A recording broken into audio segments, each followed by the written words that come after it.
आज खूप सुवर्ण क्षण आपल्या या महाराष्ट्रासाठी आलेला आहे आणि या देशासाठी आलेला आहे। छत्रपती शिवाजी महाराज की जय।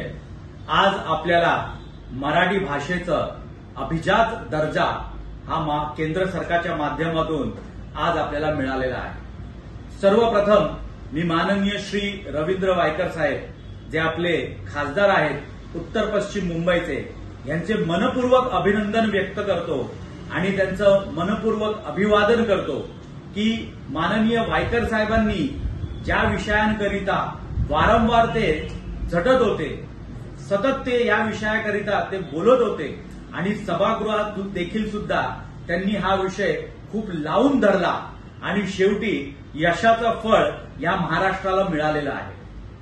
माननीय वायकर साहेबांनी 14 सप्टेंबर रोजी आपले गजेंद्र सिंग शेखावत साहेब जे आपले सांस्कृतिक मंत्री आहेत त्यांना पत्र लिहून कळवलं होतं की महाराष्ट्राला मराठीला अभिजात दर्जा मिळावा आणि तो आज या महाराष्ट्राला मिळालेला आहे, मराठी माणसांना मिळालेला आहे। मी सर्वांचं अभिनंदन अभिवादन व्यक्त करतो।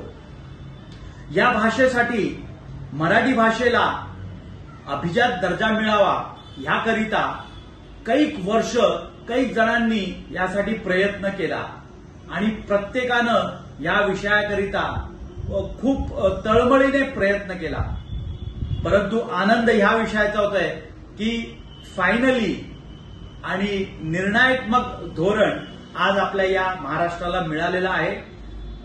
उत्तर पश्चिम मुंबईचे खासदार माननीय श्री वायकर साहेब यांना मी पुन्हा अभिनंदन आणि अभिवादन व्यक्त करतो की त्यांनी या विषयाकरिता जी मेहनत घेतली, या विषयाकरिता त्यांनी जी तळमळीने कार्य केलं आणि त्याचं फळ आम्हा मराठी माणसांना मिळालेलं आहे।